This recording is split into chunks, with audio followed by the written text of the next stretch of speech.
এটা কিন্তু ক্লায়েন্টের কর্তব্য।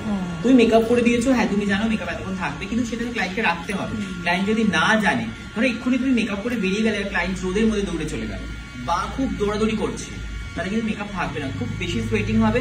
আর সোয়েট এমন একটা জিনিস, সেটা তোমার মেকআপ তুমি যাই করে ফেলো, সোয়েট কন্ট্রোল হয় না কখনো। এটা ভুল লজিক যে আমি ঘাম বন্ধ করে দেবো, এটা ন্যাচারাল প্রক্রিয়া, যেটা তোমার কন্টিনিউ আসবে। তো ক্লায়েন্টকে বুঝিয়ে আসতে হবে, দেখো তুমি মিনিমাম এখন আধ ঘন্টা তো এখন দৌড়াদৌড়ি করবে না, যদিও করো আস্তে আস্তে কাজ করো। যদি মনে হচ্ছে সোয়েট আসছে, সঙ্গে সঙ্গে কোনো রুমাল বা কিচ্ছু দিতে পারো মুখের উপরে, ডিরেক্ট যাও ফ্যানের সামনে দাঁড়িয়ে পড়ে তোমার ঘামটা শোকাবে, মেকআপ অ্যাডজাস্ট। এবার যদি ঘামের মধ্যে ক্লায়েন্ট কি করে, সঙ্গে সঙ্গে এরকম ভাবে রুমাল দিয়ে দিল বা কিছু দিয়ে দিল, মেকআপ থেকে উঠে চলে আসবে। ওটা প্লাস্টার পুট্টি তো করে দাও না, একদম ফেটে গেছে একদম, বা ফেভিকুইক দাও না, দাও না।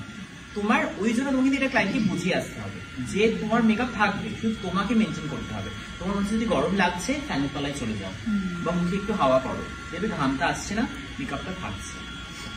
এবং আমি অনেক ক্লায়েন্টকে মেকআপ করি 24 ঘন্টা মেকআপ থাকে, কারণ সে সেভাবে রাখে। আর অনেকের মেকআপ 2 ঘন্টাই থাকে না, কারণ সে রাখতে পারছে না। তাহলে 24 ঘন্টা যে রাখছে, সে কি আলাদা কিছু করে দিচ্ছে তাকে? তেমনটা নয়, তাকে যেভাবে বলছে সেই হিসাবে মেনটেন করতে। পরের দিন দুপুরে বাসি বিয়ের পর সে মেকআপ তোলে, ততক্ষণ কিন্তু মেকআপটা থাকে। যারা বলে না 2 ঘন্টা পর মেকআপ নষ্ট হয়ে গেছিল, তাদের কথা বিশ্বাস করি না। নিশ্চয়ই তুমি কিছু ফল্ট করেছো, তুমিও কিছু, তোমার কিছু ফল্ট আছে, ওই জন্য মেকআপটা নষ্ট হয়েছে। কারণ যে 24 ঘন্টা